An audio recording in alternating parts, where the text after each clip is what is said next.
Hello.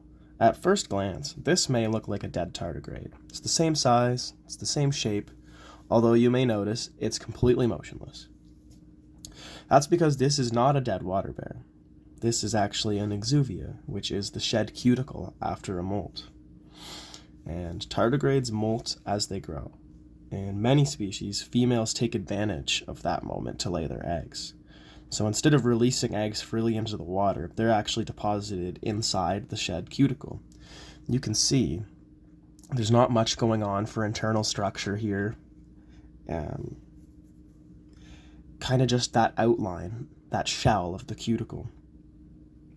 And those round structures that you see inside are the eggs. And they're enclosed and protected within the cuticle rather than laying freely out in the water. And that's kind of why this cuticle keeps the shape of a tardigrade. It's not a body, it's a container. It's really interesting how they've come to the decision to lay their eggs inside of their shed skin like this. It gives them a little bit of protection from the outside surroundings.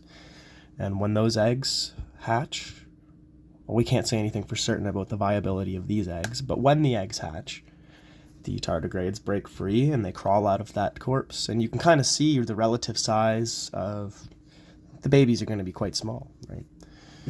I do like an exuvia for the fact that they don't move around. You can really look at the claws. Some of that outline.